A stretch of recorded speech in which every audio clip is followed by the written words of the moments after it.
熊本大地震，我们的赖总统是第一时间这个表达慰问的，但是呢，高市早苗一开始的贴文里面竟然漏掉了台湾，结果呢，他这次呢，31号又再度发文感谢63个国家地区，这个时候终于有台湾了啦，但是不只是有台湾哦，还有中国。好，那所以这是代表什么呢？这是代表高市在止血了吗？他还是很重视我们台湾的吗？方恩格怎么说？他说啊，高市早苗啊这一篇呐、感谢所有国家和地区把台湾列入，很明显的故意加地区这个字，就是因为台湾，因为他认为把台湾放在国家的太敏感了，所以放在地区好了。那这样我们是不是默默的被穿小鞋了呢？好，但是呢，我们来看看郑大教授怎么说呢？他说啊，就是因为现在的美中啊正处于重新调整互动关系的重要时期，那么日本呢，在涉台议题上的公开表态也要更加的审慎哦。那么高市第一时间未高调提及台湾，可能就是基于外交考量，避免在敏感时机刺激北京，进一步增加区域外交变数。好，所以这是代表什么？高市学乖了吗？好，所以就是即便我跟你称兄道弟，但是之前那个台湾有事伤我伤太深了，所以这次我小心一点啊。台湾你就先穿一下小鞋吧。好，但是呢，现在的中日关系确实是不能再僵的了。尤其是最近日本怎么样？在31号呢是设立了日本情报机构。好，那这个陆媒就批评啦，说啊你是其心可诛。他就说啦，这个日本的情报机构啊，就曾经推行军国主义啊，还发动对外侵略战争，对邻国和人民犯下了罄竹难书的罪行。所以呼吁啊，他们呢，审慎的行为审慎行事，要深刻的汲取历史教训。好，除了设这个情报局之外呢，日本还要设什么？还要设宇宙作战集团啊，听起来怎么有点中二啊？但是呢，这个日本自卫队认为啊，太空在未来及现代战争中要发挥重要作用，所以呢，将大力去发展天基系统为发展进攻性的力量来进行保驾护航。好，那另外来看到呢，美军也是一样看中了这个太空的上面，来看到美军计划呢，要利用火箭把物资或者是无人机群在15分钟内呢，从冲绳投至台湾。听起来好像很照，对不对？我们不是一天到晚说要无人机吗？美军真的要来给我们无人机了吗？但是啊，在工程技术还有资金锻炼的风险的双重考验之下，这样子的纸上谈兵能不能够化为改变战局的利器，还有待时间的验证。说了这么多，能不能做到都还不晓得呢。那另外来看到啦，日本的外交现在好像也是安静的哦。因为怎么样呢？高市早苗自6月跟其他国家领导人的通话到目前为止似乎是已经停止了，但是来看看他的政治导师安倍晋三和川普的频繁接触这两个人的相比呢是差很多的。奇怪了，高市不是跟川普很好吗？怎么会现在呢两人的互动似乎是冷冰冰呢？好，那最讽刺的呢还是美国自己的双标了啦。那怎么样呢？他非常期待这个习近平能够来到华府来会见川普嘛？甚至呢，美国参议员戴恩斯呢也要附中去协助那个敲定这个9月川习会的议程。但是这个时候，川普呢又在旁边叫嚣下马威了。这次呢是怎么样？再打新疆牌耶！美国周5的时候呢，以涉嫌侵犯维吾尔族和其他少数民族人权为由，禁止从另外43家公司进口商品，其中包括了湖南的爱华集团。据公告称说爱华集团呢，最大的电容器制造商最新加入的公司也包括了制药啊、金属啊、棉花、食品、梨生产行业等等的公司。那对此呢，中国大陆的商务部呢就批评呢说这个是怎么样？是典型的经济胁迫啦！因为美中呢才刚在7月30号举行经贸牵头人的视讯通话，结果隔了一天，美方呢就立即抬出了损害中方利益的一个恶劣措施。这是严重的违背了两国元首的共识，所以中方呢对此是强力谴责坚决反对。所以这到底是什么样的一个操作啊？难道川普不怕得罪习近平，让习近平一下不爽就不去这个华府了吗？好，我们来请教彬哥。高市第一时间没有感谢台湾，那可是我们的赖清德总统其实是第一时间就第一个，他几乎是国际第一个，就是就是关怀日本的灾情。那所以让这些台湾的这些独派看得很不爽，结果高市在第二批就补上，可是补上了就很爽吗？大家自己看看，他把台湾列在哪里？我们是排在巴勒斯坦之后，对啊，巴勒斯坦实际上世界上很多国家已经承认它是国家，那可是我们摆在巴勒斯坦之后，这是什么意思？其实就是他把你当地区嘛，因为我们后面大家自己去看，就是一些组织啊、什么东协啊这些东西了，他就刻意把你摆在这个位置，所以其实他就是在告诉你，他不是不知道台湾，也不是不感谢台湾，但是呢，他的认定里头，台湾就不是个国家，他的认定是国家就中华人民共和国，而我们抱歉，他认为台湾只是个地区而已，这就是政治现实，这没有什么好去扯的啦。所以这些独派也不用生气，也不用难过，也不用去骂高市早苗，因为日本政府就是这样子啊，一直都是这样，从来没有变过，是我们自己在那边自作多情，一厢情愿，事实上就是这样，所以这没什么好说的。那我觉得日本很恶劣，恶劣在哪里？你要成立情报局也就算，结果呢，你要成立情报局，居然选在731，你忘了你的731部队吗？而现在这个政府，不好意思，高市早苗他们就是不承认日军二战罪行的这样的一群人，所以他刻意选在731成立情报局。请问一下，你表达了什么意思？表达你对你在二战所有的罪行，你全部都不认吗？是这个意思吗？我想这个东西恐怕就怪不得别人会因为这样猜测你的用心了。所以我不相信这么敏感的数字，日本人没有感觉。我想一定会有人提醒他，可是他们还是决定要再选这个日子。我想这个司马昭之心，路人皆知了。那至于日本要成立很中二的宇宙作战团，我是没什么意见。你高兴成立地球防卫队都是你的事，对啊。这个问题是你做不做得到这件事而已。那美国现在想要从这个冲绳那边15分钟把物资运过来，我本来以为说这个是什么高科技，结果后来我换算一下，你就算从那霸距离我们600多公里嘛，15分钟，所以表示它的速度大概是2倍音速，也没有很快，还好。然后问题是你用火箭这样运送，第一个2倍音速的东西，你确定它经过的时候不会被老共打下来吗？这是第二个，就是你的筹载量到底多大，你能运什么东西过来？一旦开战，中国大陆一定会对冲绳方向做警戒嘛，所以你确定到时候物资还送得进来吗？如果你是极音速也就算，问题极音速你送过来是送过来，你是准备直接砸在地上吗？你怎么停下来？对啊，所以这也是问题。所以我觉得这个技术上恐怕还有很多值得探讨的地方啊。那现在很明显就是高市的外交显然不如他自己所以为的那么好。那对他来讲更严重的是什么？他内部的压力会更大，因为日本现在经济状况不好，最近他强迫让日币升值了，但是还是在157，其实还是很高。然后这个国内的物价这些东西还是一样压不下来。那日本的经济状况不好，它的制度越来越低，他现在还有心再去搞这个国际的事情吗？我真的觉得高市还是专心对付国内的事情吧。好，看得出来啊，是在日本很避免刺激北京。好，那所以之前我们民进党政府很高调的自嗨，全部台日的友好，现在呢是被打回原形了吗？请教杨教授。过去我们去日本，3个月之内其实都不用签证，对不对？但如果你要待超过3个月的签证，那其实你就要去申请外国人登陆到当地的时候呢，那这个外国人登陆啊，在过去应该说15年前了，其实他不管你是台湾还是是中国大陆，他都给你叫做中国。那后来呢，其实是马政府这边去争取，那其实来自于台湾的，他就用台湾，也就是当时呢，他自己内部的外务省内规修改，把国家就加上一个地区，因为这是日本承认中华人民共和国嘛，所以他的这个7·2体制当中，跟台湾维持的就是所谓的非外交的、非政治的经济跟社会关系。7·2体制，因为就是他1972年跟台湾断交之后跟台湾的关系，但事实上双边关系非常密切。这次高市这个事情啊，我觉得其实显现出日本的官僚跟自民党跟高市政府的在这个议题上轻忽，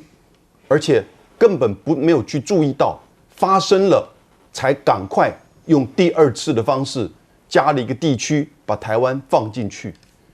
因为如果只是用过去国家的名称的话呢，那当然从日本的外务省那就没有包含台湾。所以我的感觉是，从这里面看得出来，高市内阁跟官僚之间没有非常密切的联系，没有非常密切的这种合作。那因为这种事情不应该发生的。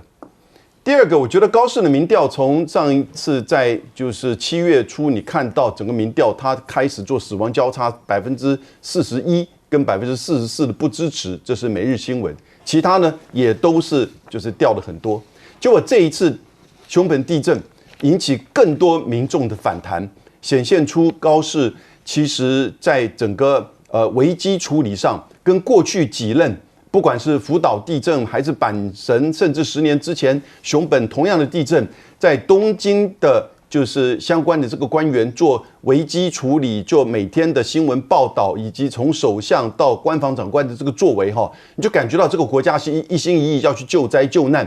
但是呢，高市内阁的感觉，我看所有的这个报道跟底下的留言，就觉得你跟我们的现状脱离了。你还是穿着漂漂亮的西装跟这个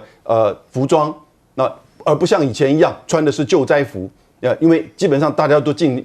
到这个救灾模式嘛，所以反而他的这个批判声音更多。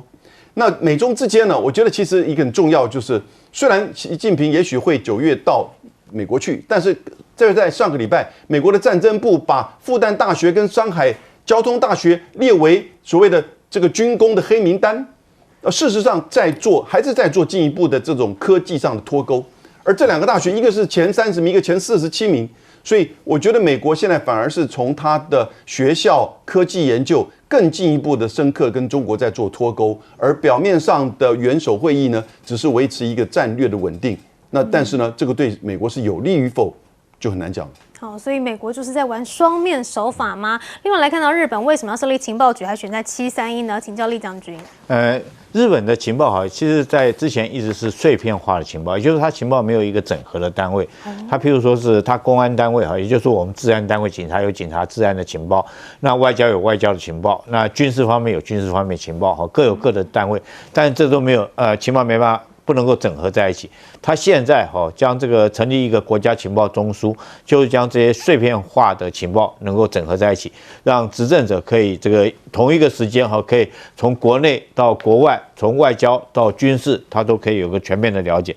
但是这个我们不会，你成立这个国家情报中枢可能我觉得第一个它代表含义就是要跟中国对抗嘛，不然的话你好好的你干嘛在军事上面来讲话，你要大张旗鼓的成立这个单位。第二个，他在成立这731在昨天成立，那确实是对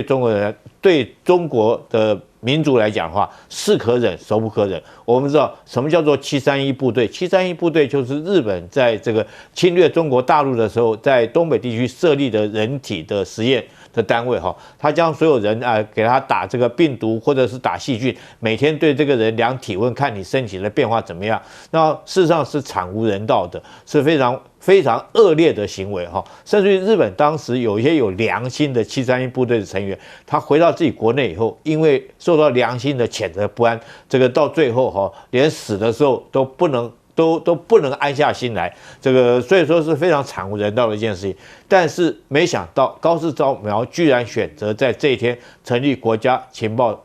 中枢这是很明显的是对中国挑衅，也是很明显的宣告他要继续在东北亚地区遂行他所谓军国主义的一个宣示。我不相信这个731这么敏感的一件事，那你高市早苗你居然没有，你是故意装的不知道，还是真的不知道？我认为他是故意选择这一天主要就是依据731部队。那我们看到这个美国虽然说异想天开了，我跟你讲是真的异想天开，你要用火箭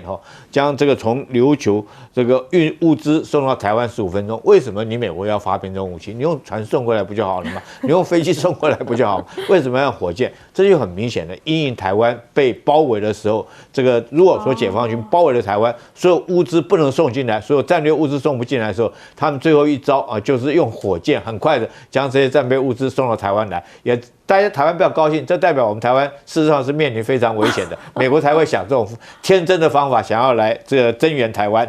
好，但是这个很酷炫的方法能不能够实现呢？会不会这个物资打过来全部都烧掉了也不能用，也不晓得。我们休息一下，广告中马上回来。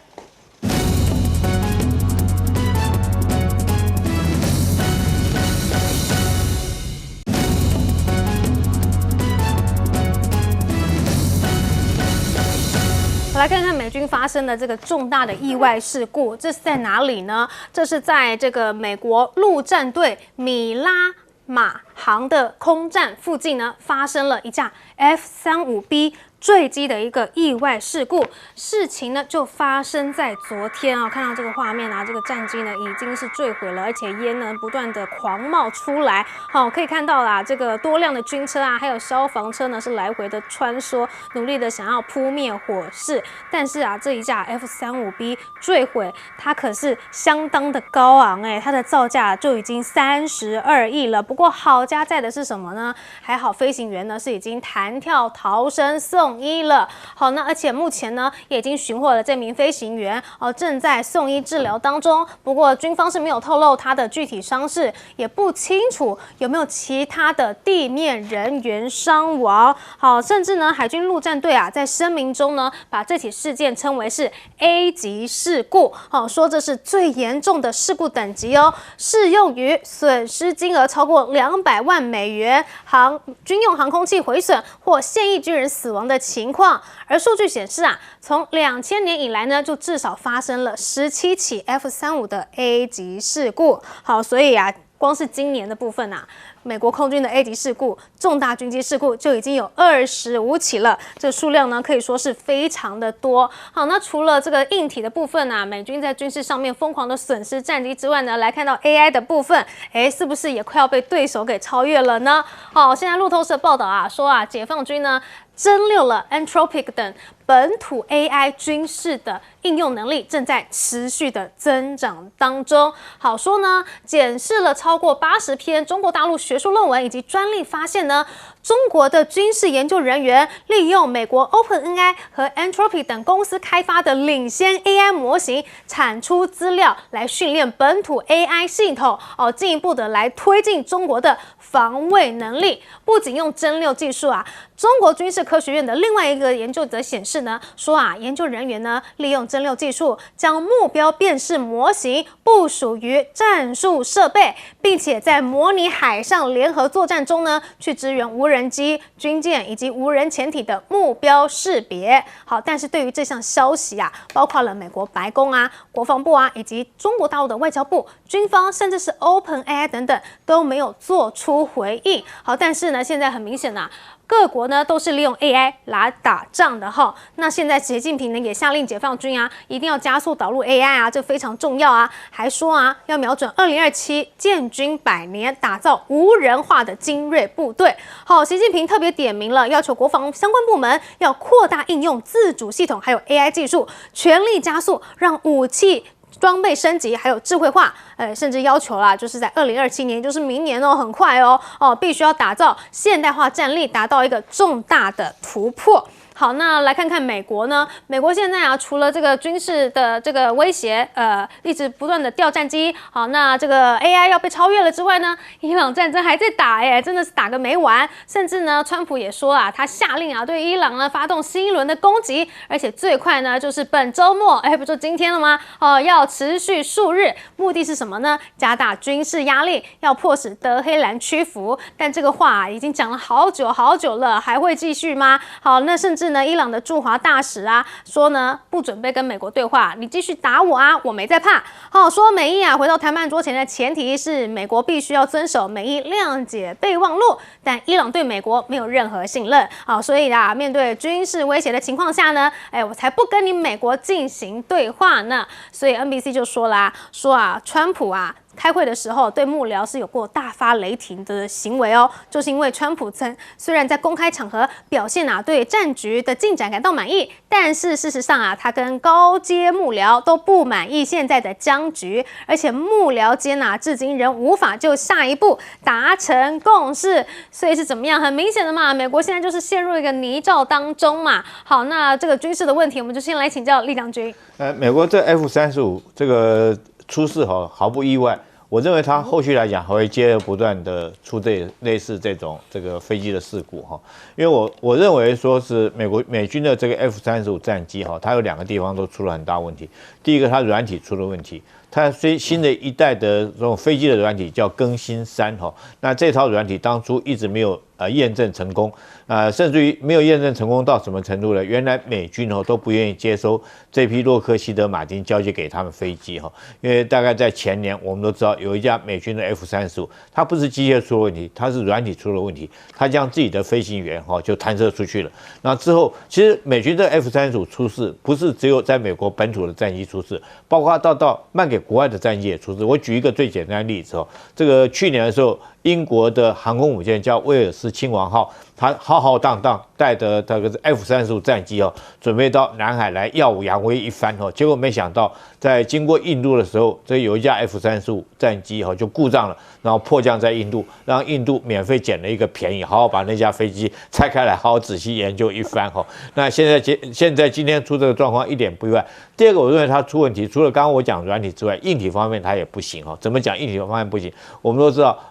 因为中国在稀土方面，它被洛克希德马丁被稀土卡到，所以它很多的这种硬体方面它没办法做出来，它就交机了。譬如我们大家都知道，前一阵子传出说美国新的 F-35战机它前面那个雷达因为没有办法做出没有稀土做不出来有源真空相位雷达，所以它用铁片来当做配重。挂在上面，它就交给美国空军了。那另外保养方面也出了很大问题，因为人不够嘛。那你全世界这么多飞机，那你又怕说是不愿意将技术外放到你卖给这些国家，那你很多的战机到譬如说是5级高级的维修的话，你一定要回到你美国本土。那试问一下，以你美国现在的工人，你洛克希德马丁的维修能量，你有没有能力维修全世界送回来维修的战机？所以我觉得不管是硬体、软体，还有它的维修能力都出了问题。在这种状况之下，这个 F-35屡次出这种A 级事故来讲的话，毫不意外。那我们看一下这个川普现在他虽然说是扬言要再对伊朗发动攻击，那我们就验证一下我们中国老祖宗讲的话：一而再，衰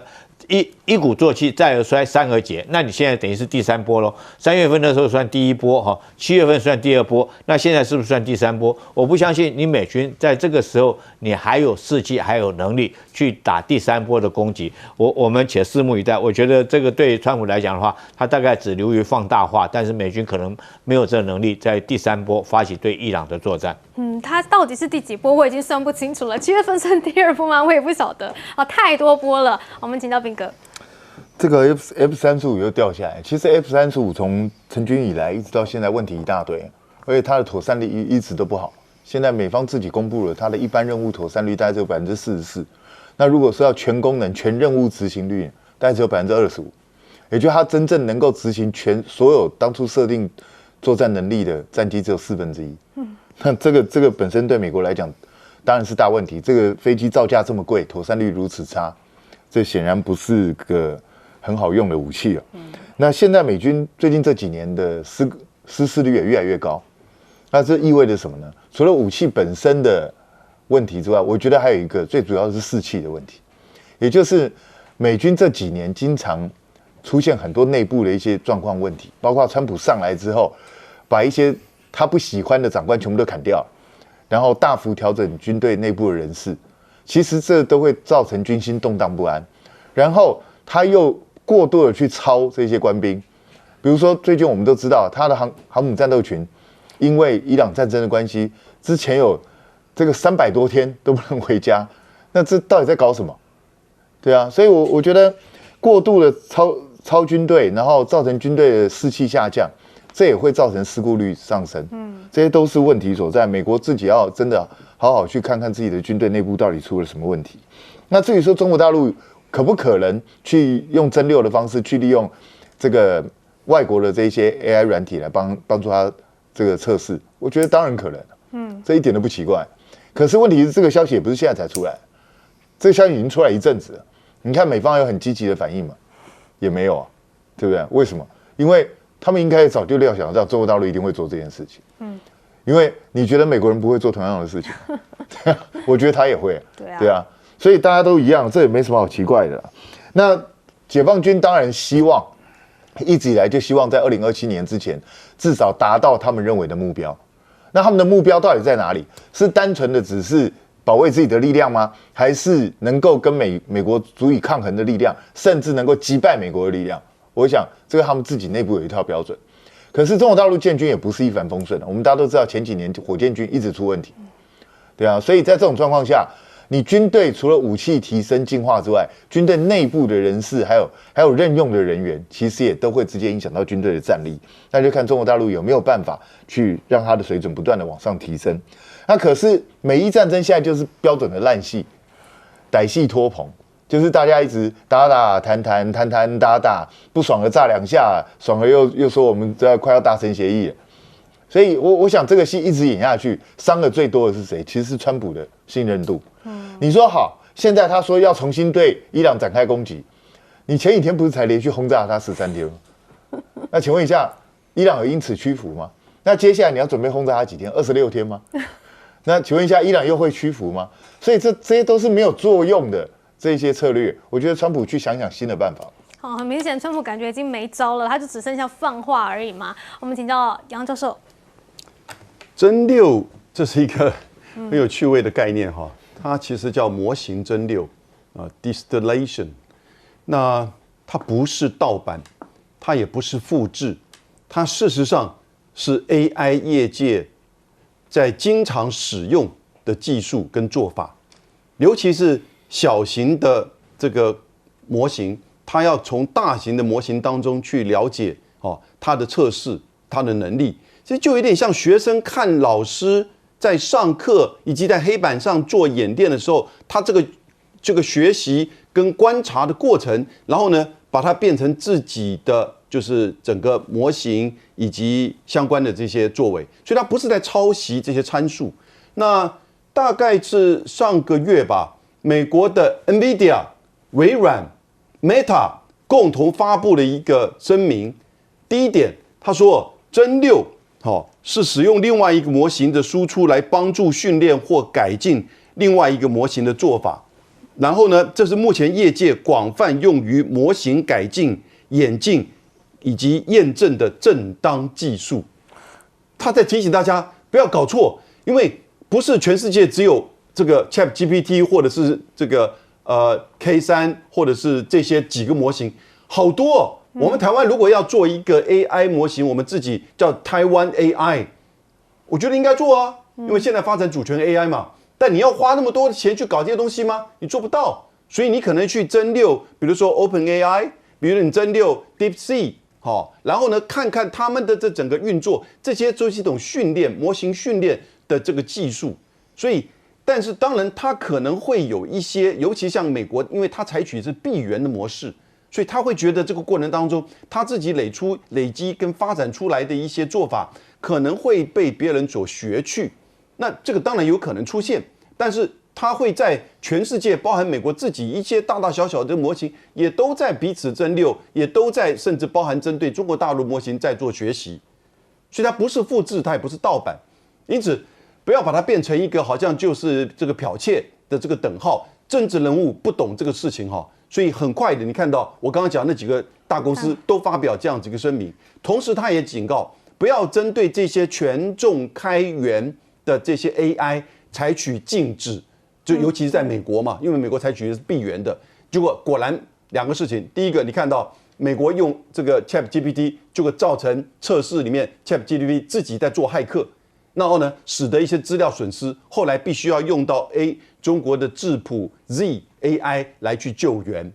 那第二个一个事实是什么？美国自己的那个叫做Root 的 Open Root， 它是一个 AI 的这个平台。那现在过去这几个月，有半数以上美国的企业在转用或同时使用中国大陆的 Open 这个开源的这些大模型。为什么？便宜，而且呢可以做特别的这个调制。而且所有相关的这些资料，你可以自己设定，而不需要完全依赖就使用这些所谓的闭源的，不管是Gemini 还是 ChatGPT 还是 Cloud， 他们的指定的价格、模型，甚至这些资料中心。那尤其现在美国资料。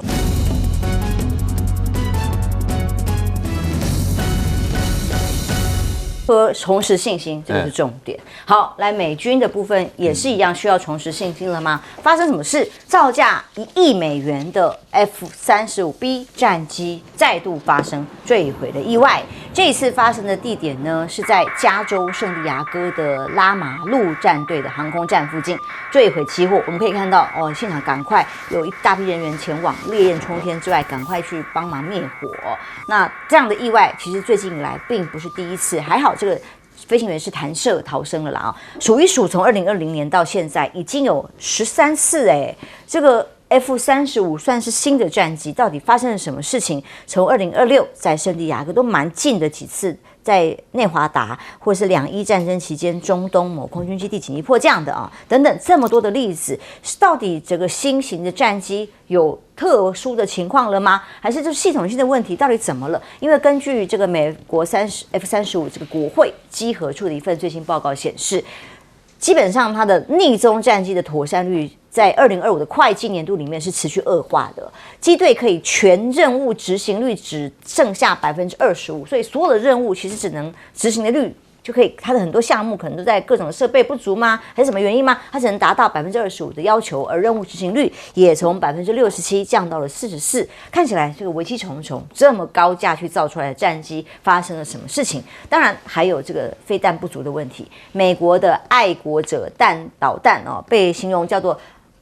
库存严重的告急，已经不足1000枚了。那么前上校甚至说呢，目前这个拦截用太多了，还有各种伊朗的战士里头，末段的高空区域的防卫萨德拦截弹的库存，甚至下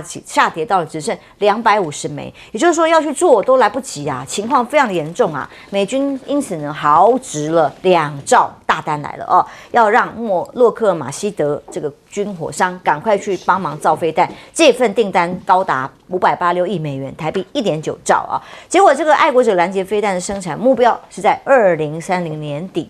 才能够量产提升2000枚，产能才能扩大3倍。但是业界人士也承认所谓的钱到位只是第一步而已，真正的瓶颈在于美国这个国防工业目前面临严重的技术人员的缺口。那么机械师CNC 操作员焊接工人这些的缺口最大，那以至于根本也造不出来这么快。2023年是预计能不能做到？所以我们的很多军武到不了什么20年的案子都还没办法执行，同样的道理。那么怕爱国者的技术被拿来对付美国吗？这是因为川普先前曾经公开承诺要支持乌克兰自己把技术移转，让他们来盖建做这个飞弹的基地这相关的设备结果后来最新消息是他又否认了，就说还是觉得不妥当，因为爱国者飞弹很厉害的很精密的不能随便把技术交给其他的国家。所以呢，在这个美中的互相的军事的秀肌肉上，来看看大陆的部分。第一次解放军首次曝光的是福建舰入列到后海的画面。那么其中这个列队的这几个画面，你甚至如果有点感觉像 Top Gun 当年各种画面，只是现在变成了中国大陆的解放军。那么另外还有福建舰的弹射空警600的画面，也是首度曝光，几秒之内呢就可以提速到数百公里。那么飞行员呢，在这个弹射之后要马上1秒之内接杆，可以操控飞机，这算是很突破的一个新的这个做法。而四川舰也一样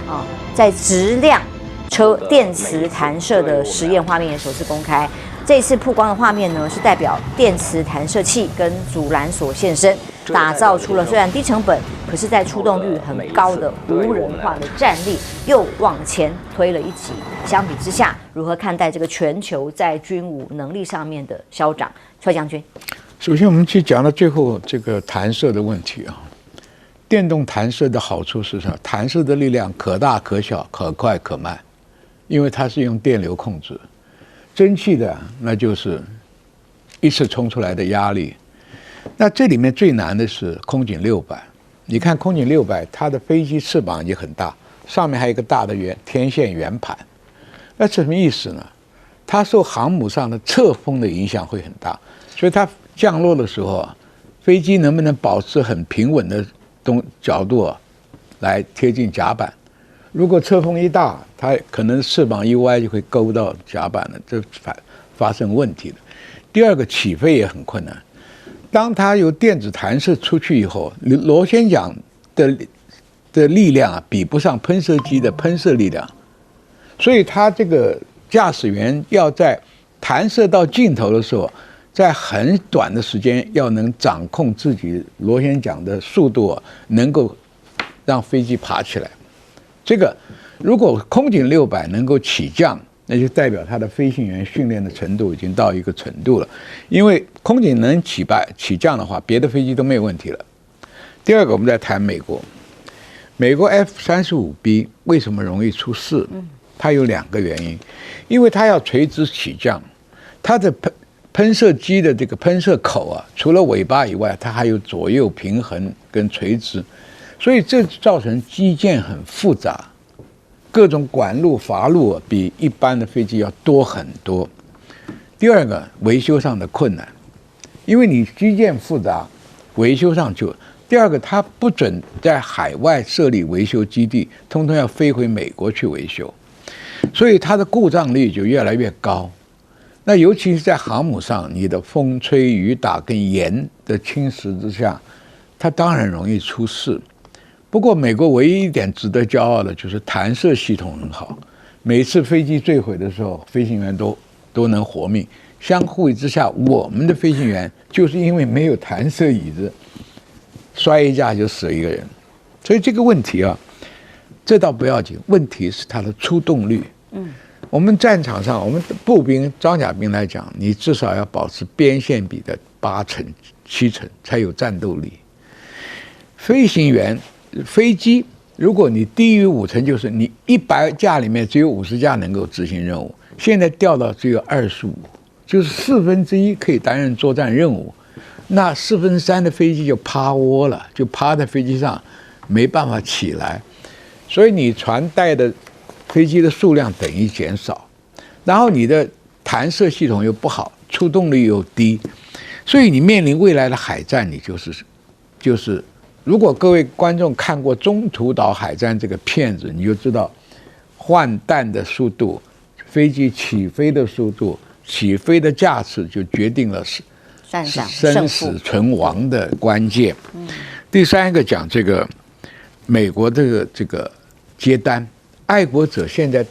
应该有人要考虑了，是不是还要靠依赖爱国跟萨德来拦截未来廉价的无人机及高超音速飞弹的攻击？现在已经确定，爱国者、萨德已经没有办法拦阻高超音速的飞弹。所以这个时候还要再投资在这2项武器，一个是1200万萨德，一个是400万一发的爱国者。你的对手可能只有几百万的高超音速飞弹跟几千块美金的无人机，所以是不是要改弦易辙，要发展一个新的？要不然的话，你的财力能撑下去吗？你的拦截力能够达到你安全的要求跟标准吗？所以这个问题，第三个。美国军工复合体它的制造能力，因为陈平时代没有重大战争的时候，它不可能生产这么多供你储存，它也不会养这么多工程师跟技术人员。那你突然一下很贸然的去发动一个战争，而且滥用这些航空武器，你叫他1年里面怎么赶得出来？第三个，军工复合体的烂账啊，连美国参议员都看不下去了。在国会里面举一个咖啡杯，一个咖啡杯1500美金，一个马桶盖12000美金，这个福报的账目到现在美以战争的这笔烂账啊，民主党的议员公开质询都拿不到答案，到底你是损失了300多亿美金还是1000亿美金？你有没有把被打毁的10几个基地的再造的钱算进去，弹药补充算进去？所有雷达、飞机损失的东西算进去，还加上外交上你丧失中东国家对你的信赖感，这些东西，美国这次战争可是损失的很大。不止伊朗这个4流国家你打不下来，你还有什么脸面称你世界上军事超级大国？在科技方面，对手中国的6代机已经快要量产了，船舰像下饺子一样的下。今天055大驱10艘出来亮相，现在连052都要带上拦截飞弹，鹰击20，打1-2千公里的拦舰飞弹，精度很高。所以这个问题，何以将美国的舰队如果跟中国的舰队面对面的时候，你何以自处？你面对来袭的无人机跟高超音速飞弹，你的防空网又如何建？很简单，在海湾国家里面已经看到了防不住。所以这个问题，在军武竞赛里面你已经输了，然后在财力上你要花很多的钱，所以看起来往后军事霸权已经不存在了。吴老师，我们在讲川普打伊朗哈，现在我觉得进行到一个消耗战，叫 War of Attrition 啊。那这种消耗战，坦白讲啊，这个坦白讲，它不是以最后谁占谁的领土，而是比谁消耗的东西快，消耗的东西财力大，然后能撑下去的就能赢。问题是这种消耗战，我们在学战争史上最有名就是第1次世界大战凡尔登战役。凡尔登战役其实就是在凡尔登要塞法国东北边德国要进到这个巴黎最重要的通道。那这2个国家都知道这地方一定要拿下来。凡尔登战役总共打了300天，总共法德两军死了70万人。那个地方人家说叫做什么？叫做凡尔登绞肉机，就是把军队送进去，它就是一坨泥在这边。所以如果大家去那边，还会看到有一个冢，那个冢就是总共有10几万法德军人没有名字的，他们就全部把它葬在那里。好，那当然在文安利这本《大战将至》大战将至那个吴宇山老师也写了序他特别提到这个凡尔登战役，就是告诉世人1916年为什么这么重要，死了这么多人，因为列强之间都输不起，就是用人力来换取时间。那这种 War of Attrition 消耗战目前在美伊之间是非常明显。刚才将军也讲了伊朗现在他非常聪明，他就用所谓我们讲的蜂巢式的无人机战术。那这无人机呢，造价大概3到5万美元一台，我们叫 Shahid 叫见证者136，它一台就3到5万元。那爱国者飞弹一枚大概是390万美元，大概是台币1.25亿。那伊朗怎么做呢？他就把一群蜂巢式的这个 Shahid 136他送过去过，然后美国的 AI 侦测到那个雷达侦测到之后，发现一群东西过来，他就狂射的爱国者。你根本是用大炮打小鸟，你浪费了多少弹药？所以代表这几天打了已经消耗了2/3的爱国者飞弹。那美国人觉得很伤啊，我这样打下去怎么得了，对不对？那当然了，这个所谓的无人机闪电战跟饱和式攻击，让美军消耗很多。我们刚才看到，洛克希德马丁，他一年只能造620到650枚爱国者，一天造不到2枚啊。那你这样打怎么打完啊？这种所谓消耗战，美国是屈居下风的。当然不只有这个所谓的无人机，还有一个刚才我们讲到了超音速弹道飞弹那伊朗用这个超音速弹道飞弹，它叫做法塔，叫 Fatar 1型这超音速弹道飞弹很奇怪，它很厉害。一般我们的飞弹是抛物线的，它不是，它飞到大气层下来之后，它变成变轨。我们叫变轨式的这个超音速飞弹。所以变轨是什么？变轨就像我们在投变化球的时候，你投棒球，你直球过去，直着进去，虽然会偏移但是还是一个抛物线。它很像是伸卡球或者是所谓的滑球你食指用眼力就变伸卡球，你中指用眼力变滑球。那个超音速飞弹是会飘的。那这个所谓的爱国者飞弹就你到底要怎么，就很难密切的击中。所以为什么他这次超音速飞弹能打到了我们讲的这个阿联酋还有这个约旦的美国的美军基地那爱国者的拦截率似乎下降了。所以我们在看到所谓爱国者飞弹，目前我们看到这 War of Attrition 的消耗战以外，也遇到超音速的这个问题，所以美国人就开始思考说，这一次的伊朗战争是不是出乎我们的意料伊朗用了许多方式用这个所谓便宜的土制的火箭弹，用这个蜂巢式无人机，然后让我们大炮打小鸟。那美国人消耗太多，我觉得川普现在很生气，所以他告诉中国说，你不可以支援他，你支援他我们走着瞧，我们生意就不要谈。那我觉得这一点是接下来我们要看的是美国怎么样改变他们的战术战法，还有川普怎么样说好不打了。他口的正当性理由吗？对，严老师。当然，我觉得川普从他上台开始，就是说他是一个 peace 的总统，和平的总统，他反对对外用武然后呢，可他现在进行的东西却是美国大概过去因为他打的都是比较顺的战争啊。虽然他在阿富汗也好，或者在伊拉克并没有很多进展，但是基本上他没有碰到像伊朗这么悍的一个敌人啊，所以他的武器装备，就我的观察是这样的：如果今天美国你要做这种事情，你可能就要1年前就要开始准备你的东西，它太轻敌了。结果轻敌的结果就是你的弹药足不足，你的包括你的这个军火的生产等等都要备好，才能够做这样战争，而不是忽然打了一半才发现说，哎呦，原来我这个后面的东西不够了。我们常常看到，我们自己也是会嘛，就是譬如说我今天我种东西，我要种东西都挖好土挖好一半，忽然发现那个我的那个培养土不够了就是都挖好了，树都要埋进去，忽然发现不够，那怎么办？所以我觉得美国现在面临的是这一个，那就希望能够早早结束。那碰到这个伊朗，就是真的是穿草鞋的不怕穿皮鞋的，他就是跟你耗。然后，但是伊朗也教了台湾一个功课我们常常台湾天天讲说不对称战争，不对称战争，那伊朗就是一个搞不对称战争的一个，现在变成神话了就对抗美国能够耗那么久，然后呢，而且还完全让美国好像没有办法来轻易结束这个战争，在忙着在找下台阶希望能够赶快结束。所以我觉得这个是美国，如果他要做一个喜欢在世界上当警察的，那你这个装备要做好准备吧而不，美国常常自己在讲说我们真的是心不甘情不愿，但大家都期待我们做警察做警长，他就说 reluctant sheriff 就是我不要做，但是因为我最强，那你真的要做，你就准备好你的装备嘛，你的枪支什么你都要有准备，而不是说就是被拖上去我就开始打，以为按照过去的经验就可以赢。那我觉得这个是他低估了伊朗，那也低估了自己，高估了自己的这个整个的战备的这个能力了。将军你是要我要补充一下是。不是说他准备不足。开战之前，谁能否认 B1、B2 是全世界最厉害的轰炸机？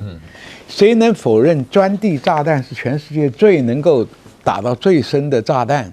对吧？谁能够否认 B35是世界一流的隐形战机？你对付伊朗，但是问题就是它的非对称主要是它藏在地底下。你动之于9天没错，它藏之于9地。打了半天，死伤的是伊朗老百姓。伊朗的军队没有什么重大的伤亡。这个东西就非对称，除了是武器的非对称，我们当年守金门，四面环的都是厦门的炮台，能够活下来，就是在地呀。对呀。所以韩战的时候，中国打赢韩战也靠地道坑道啊。所以这个藏之于9地，那不是你美国所谓。所炫耀我有全世界最厉害的武器，凭良心讲，到现在为止，轰炸机还是 B1、B2 是最厉害的，飞得又远，飞得又快，炸弹又重，对不对？靠几吨重的炸弹都有。但是这个问题就是战略上的错误，你情报的低估伊朗的抵抗能力，跟伊朗全国一致的作战的仇恨价值，这个是川普犯的最大的错误。要不然的话，外交上什么方法都可以解决这个问题嘛？一个死要面子，这个史诗般的轰炸讲完了以后，下面没有再比这个形容词更高了。刚刚叫什么？史诗般的逃窜嘛，没有啦。下面什么？下面 go big ，go big，go big， 我用中文念就是狗屁了。狗屁。所以川普到底要什么？他的下一步在伊朗战事是一个决策，但是跟中国大陆的交手，现在推动9月的川习会仍然是他的重心，所以被认为这个美国参议员戴恩斯是当中居中协调的重要的人士预计他要再度的访中，展开新一轮的谈判为习近平准备访美来做铺路，被认为这个接下来都是大事。当然，川普的第2任期第一次打新疆牌，过去美国经常打这个议题，但国土安全部新增了43位中企列为强迫劳动清单，质疑新疆是不是有强迫劳动的问题。而中国大陆的商务部立刻回应，美方相关做法毫无事实依据，持续借着所谓人权强迫劳动来依据国内的法法律来肆意对中国企业实施单边的制裁，是一种经济胁迫啊。但是在企业的部分，董事还有自己的办法啊。其中，马斯克落地在中国大陆有这么大的市场跟规模，本来美国的媒体爆料说，特斯拉将会撤出全面的中国市场来剥离业务，避免美中的这种地缘政治的风险影响的公司。结果呢，马斯克亲自出来否认，他说呢，这个什么 Space 跟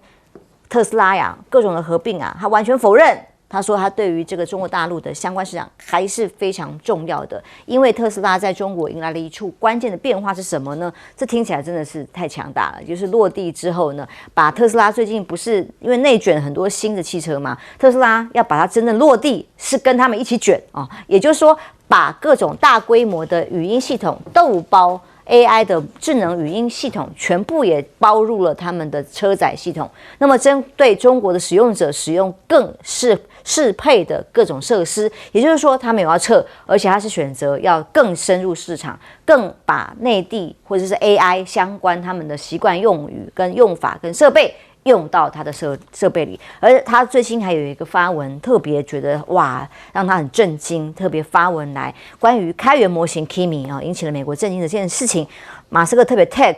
论文呢，有一篇居然是一位18岁的高中生陈广宇参与的论文所写出来的研发，他特别点赞，这个太令人惊艳了哦。当然，大陆的北斗卫星也在升级 ，SpaceX 它最大的竞争对手，中国央视揭秘一个北斗晶片，我们可以透过画面看一下，这个晶片小到什么程度？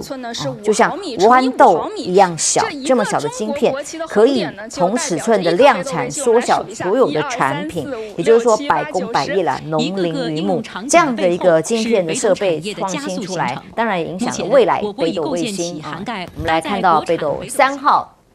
开通6周年的这个卫星系统，告诉大家说，这个产值已经高达了这个3兆台币，按照规模呢，15期间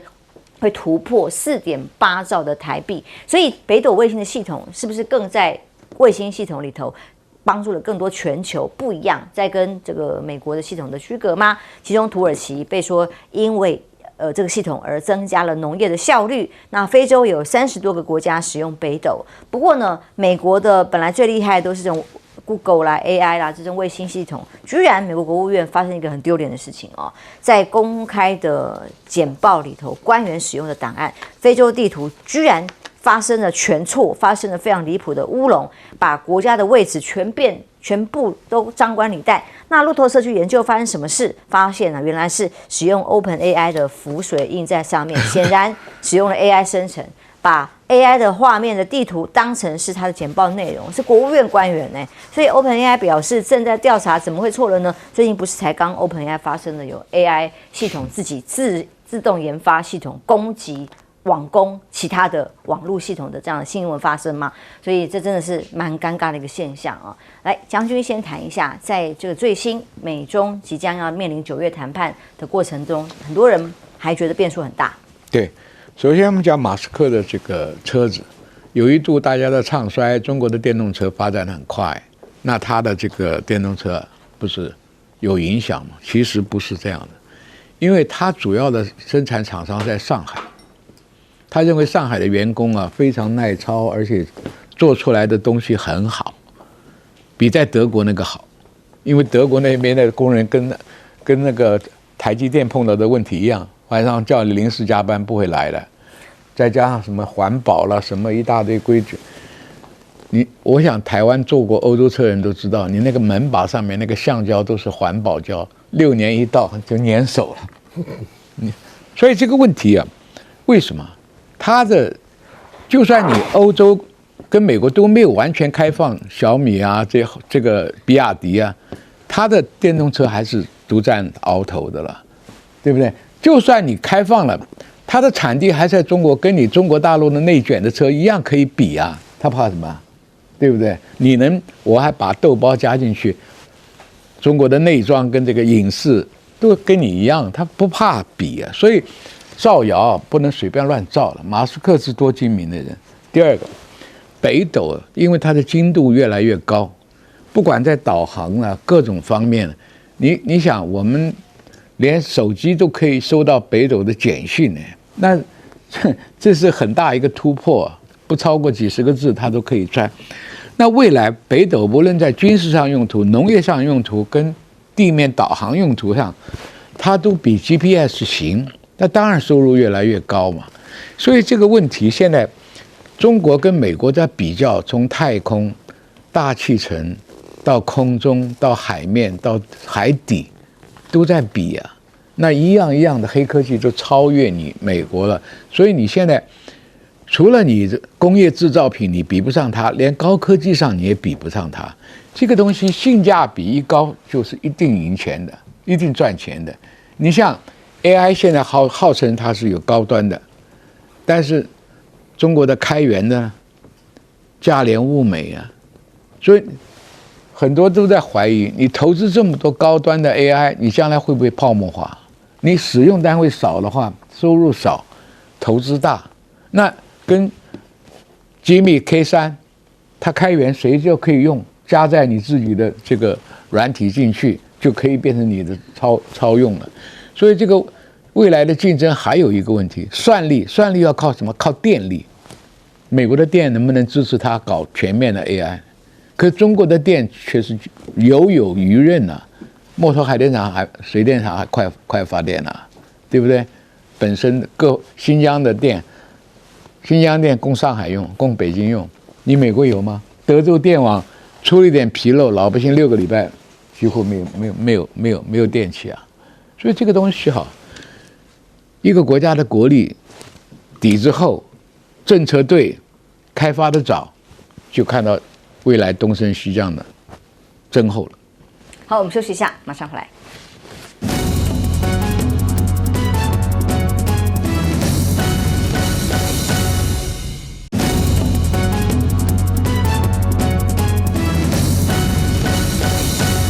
9月的川习会能不能顺利登场？现在外界也高度的瞩目。吴老师，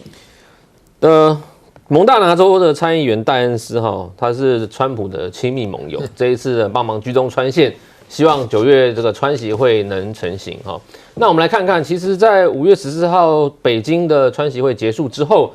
北京其实他就发了一个宣言他其实希望能建构中美建设性战略稳定关系。我要讲的是战略稳定关系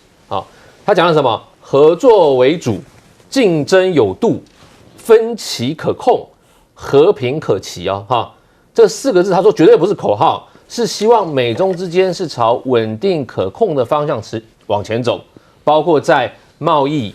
台湾问题、科技上面这3大块我再讲一次，北京的论调就是希望是不要跟拜登时期一样，美中只有竞争，大国之间有竞争是正常的，问题是你要有竞争，而且有合作，而且最希望是美中之间是以合作为主，抛弃过去拜登讲的那种意识形态的民主和平论的那种东西进来，太乱了我们以利益导向、利益和平论来做什么？美中在上面好好谈。所以我个人的看法是，现在5月14号北京会谈，川习刚谈完，目前的框架跟概念都有了，包括大家都要建立投审会。贸易委员会也好，台湾问题，我想美中之间也有一个定案了，在短期内立刻翻脸的机会不大。问题是伊朗战争，这是我觉得川普目前讲的，如果北京在后面帮忙比手画脚，这我不高兴。最大的变数，最大的变数就是伊朗问题，还有呢，就是我们讲的在台湾议题上面是不是会有什么黑天鹅出现那我们要看这个我们要看，在接下来这1个月之后好，我们休息一下，马上回来。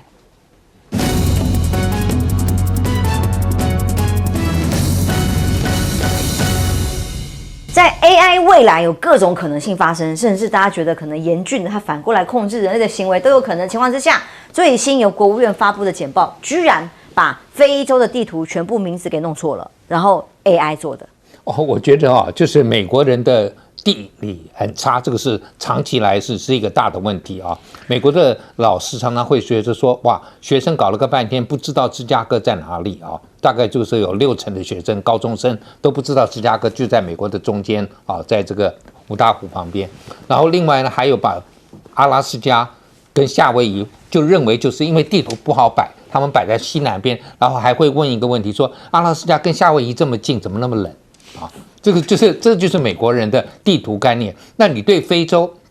我教美国地理、美国政治跟非洲政治，美国50个州，我学生一定要会的啊。那最近还有一个年轻的外交官跟我反映说，谢谢我那时候告诉他，他现在驻美啊，就觉得说很轻松。那同样非洲，我叫他们学生，我不要你会哪里什么，但是54个国家在哪个位置你都要知道。哎，这一次他不乱到这个什么状况？你把象牙海岸从西非搬到东非。哦，然后你把这个奈及利亚一个沿着这个几内亚湾的国家变成内陆国，它不只是国家放错地方，而且连版图都变了，地理位置都变了，不是版图啊，版图都变了，就大小都变了，形状都变了。我觉得这样子的 AI， 如果很多相信 AI 的人。